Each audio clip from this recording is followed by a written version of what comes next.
So now that we have the disclaimer behind us, and I hope you read it, let me officially welcome you back to my YouTube channel. If you're a new subscriber, thank you for coming by and thank you for subscribing. If you're a returning subscriber, thank you so much for your support.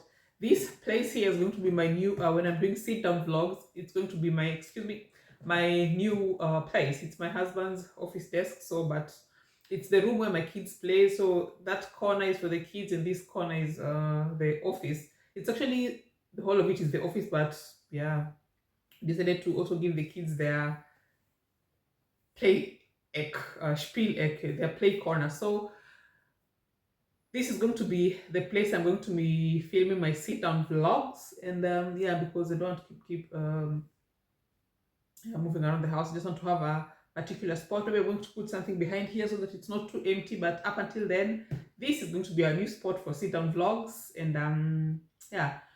So I hope you read the disclaimer as I've said, and we are going to go through it. I'm going to tell you how I taught myself how to swim really fast. I have, I think, three key points. There might be more, but the three key points for me were motivation, YouTube, and practice. So, motivation. This year, I went into this year telling myself, this is the year I'm going to learn how to swim, whether by a swim instructor, swimming school, or myself. I just told myself, this is the year I'm going to learn how to swim, and this is the year I'm going to learn how to do my makeup. The makeup side, I'm not there yet, but at least I know how to draw my eyebrows.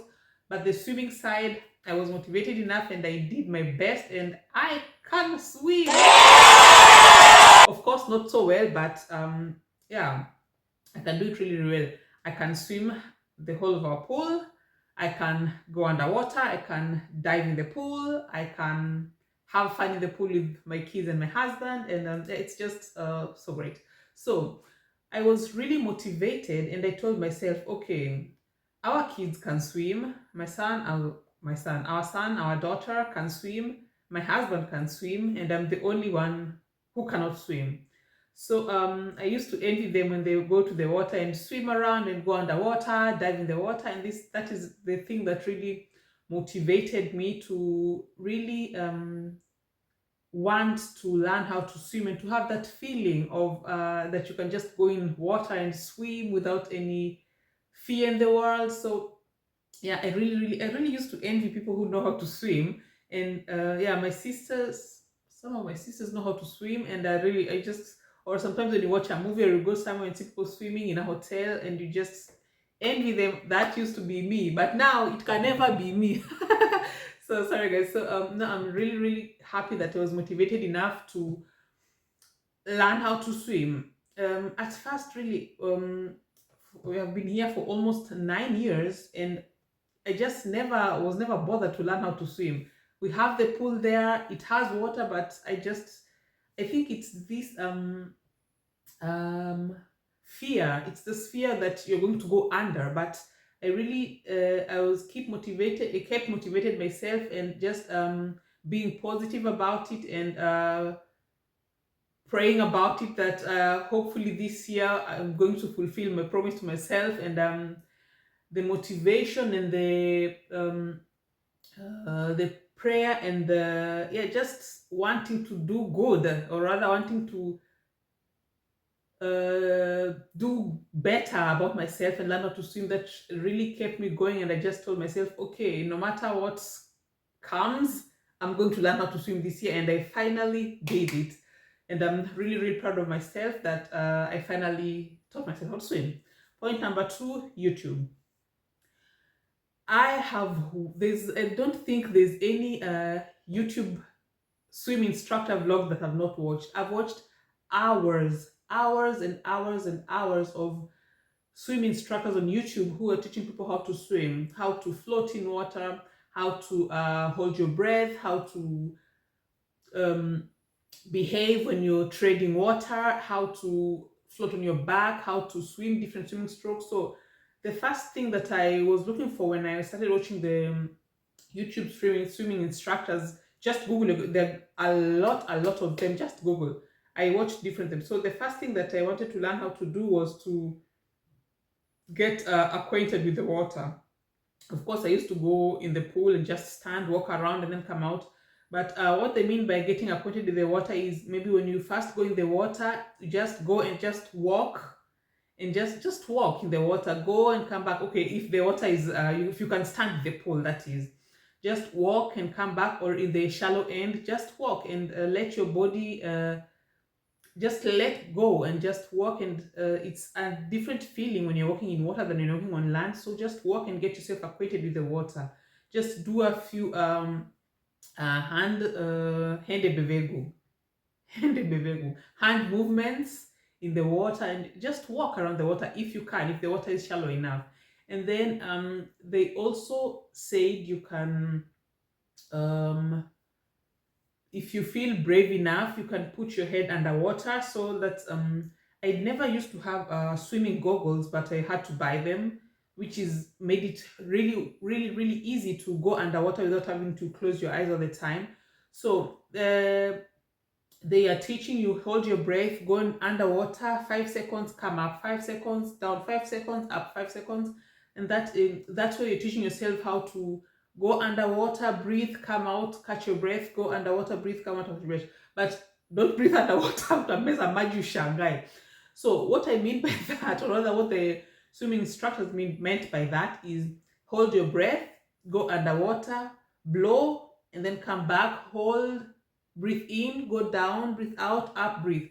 And most of them say you breathe out when you're underwater, breathe out through your nose. But at the moment I'm finding it too difficult to breathe out through the nose, so I just go, when I go underwater, I blow a little bit. So they say don't blow out all of your air, just blow a little bit, enough that when you come up, you still have space to breathe in, down, breathe out, up, breathe in, down. And point number 3, when you want to float in water, I'm going to talk really fast because, like I said, go and watch, just Google swimming for beginners. There are a lot of swimming instructors that are going to come. So I'm just talking about the things that made me learn how to swim really fast. So and if you want to float, when you hold your breath, you float. When you let go, you sink. So that's what I really practiced that. But you have to practice with something, with a floater. How come I go? Swim noodle. It's a long thing. I don't have it right now. It's in the pool. It's called swim noodle. Swim noodle. It's something long. It's just yeah, that you can use it to hold it when you go under, breathe, hold your breath, and you're going to realize that as soon as you hold your breath, your legs come up automatic. So if you don't have any swim noodle, just go at the edge of the pool and hold, and then stretch out and hold your breath, and then yeah, that's really help. Holding your breath helps you stay on top. And then as soon as you breathe out, you're going to see how you're going to feel yourself going down, but don't panic. The also important other thing is please don't panic. So and something else I learned from the swimming, from my, I call it my YouTube. I make jokes with my husband. I tell her English, and I tell him that my swimming school is YouTube School of Swimming. And something else that they advised is that you can try to go underwater and hold your breath as long as you can. And if you're brave enough, you can bring your feet to your chest and do like go into a fetal position. And if you do that, you're really going to come up completely until you come on the water surface. And then as soon as you start breathing out, you start going in. So when you're underwater, it's good to hold your breath. Holding your breath is the thing that helps you float. And then when you want to float on the back, the trick is you stay like a starfish, but a starfish, or the best, either starfish, or you put your hands up and your legs up. So yeah, you're like a starfish. But also don't be so stiff, because once you're stiff, then you start sinking. So try as much as you can to relax, and then you're going to see yourself floating. Oopsie, yeah, I'm trying to relax. That feels so good. So try, and when you floating on your back, also if you have a floater or a swim noodle, use it before you get acquainted. So but I think back back floating is a bit difficult because you panic more, but yeah, with practice you're going to get there. So something else that I learned from my YouTube swimming school is don't panic when you go in the water, because maybe if the water is a bit deep and you feel like you're suffocating, don't paddle. That's you're just using more energy to paddle coming up. So go up and then put your hands down, pull your hands down, and then you go up and then up again, hands down. But that takes practice. I'm still not going there, but I'm just trying to share with you the simple things that I learned from YouTube swimming school. So what else? What else? So that is point number two. YouTube. Watch as much vlogs as you can. Like I've said, I watched hours and hours and hours of vlogs on swim coaches, and I learned a lot from them. And then number three, practice as much as you can. If you have a pool, well and good. But if you don't have, there are also public pools that are a bit that are affordable. So use them. There are school public pools, there are public pools in hotels, but most of them, so in Kenya, there are a lot of schools have pools, so you can, and it's affordable also, so you can go to schools and pay a small fee and practice there. So practice. So practice your breathing technique, practice your floating technique, practice your. What I forgot about YouTube, the YouTube swimming school, is the different swimming strokes. So now back to here, practice your different swimming strokes. So most of them were saying the how is it called? Butterfly stroke is the easiest stroke. I think butterfly is that. No, that's not butterfly. What is it? Butterfly is this way. Is it breaststroke? I don't know how it's called. The one that you swim with your hands stretched. Most of the instructors are saying that is the easiest, but for me, the easiest for me, I think it's called breaststroke. It's this way. That's the easiest for me. So choose a stroke that is easier for you, or rather that is the easiest for you. For me, it's the breaststroke. I found it is the easiest for me to learn, so I chose breaststroke and I kept practicing. At first I was the worst, but before I learned how to hold my breath and stay afloat underwater, I used to breaststroke with my head up, and that used to really strain my neck, the back of my neck. So I stopped doing that, and I learned how to swim with my head underwater and then coming up only to take air and going back again. So I practice. I think I practiced for only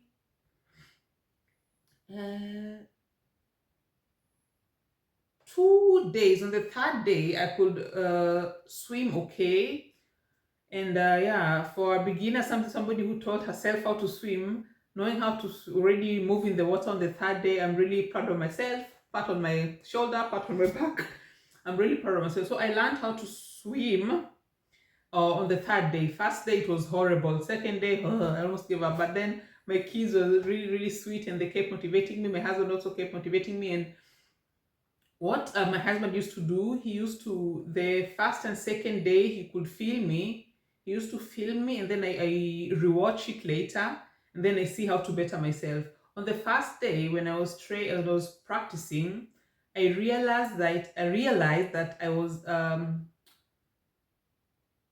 doing this hand and leg strokes at the same time, which was making me too slow, really slow. So for the breaststroke, you do the hands first, and then when you come back for the when you stretch, then you move your legs, so that you don't make yourself too slow. So stretch, legs up, stretch, legs up. That is what I used to do wrong. I used to do leg and hands at the same time, and I was wondering why I'm not moving. And then the second mistake I was doing is I was not kicking my feet or my legs well. So also tell your spouse or your partner or somebody who's there to film you, so you know how to get better. So with my husband used to, as I said, my husband was filming me, and then I was watching the video. So on the third day, I put mistake number 1, corrected it, mistake number 2, corrected it, and then on day 3 I corrected myself, and I could swim from one end of the pool to the other. I don't know how long is it or how long it is. I have no idea, but it's for a beginner, it's pretty long. And I can swim without having to stop in the middle. Like I swim, go to the end, and then again swim again to the end without having to stop a little bit. So as you've seen, practice really made a big difference. And now I can proudly say Yvonne taught herself how to swim, and Yvonne learned how to swim.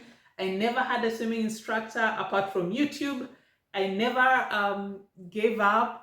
I was stayed motivated, and yeah, and here I am, proud of myself that I taught myself how to swim. So those are the 3 easy ways on how I taught myself how to swim, and you can also teach yourself how to swim. And then if you read the disclaimer, if you didn't skip the disclaimer, never, ever, ever go in the water if there's nobody around. Even if you can stand in the water, because in the water you just need to panic, and in 5 minutes, God forbid, in 5 minutes you're gone. So never, ever, ever go swimming, or rather go in water when there's nobody around to help you. Even if you're a good swimmer, something can happen. You can go in the water, start to swim, and then you get a muscle pull, muscle cramp, and then that's it. So what I would say is never go in the water alone. And yeah, so guys, thank you so much for watching. Don't forget to comment, like, subscribe, and share, and hit the notification button. And as I've said, I don't know what I can put here because it's the desk is in a it's in a V corner, so maybe a plant behind here, a big tall plant, because I cannot put a photo here. It's going to look uneasy because, as I've said, the desk is at a corner, iko V. So if you have an idea what I can put here, maybe I think I'm going to put a plant or something, or I'm going to leave it like that. So I've said this is going to be a new vlogging corner if I'm doing a sit down vlog. Thank you so much for watching. Don't forget to do all the good things you're supposed to do when you're somebody's channel.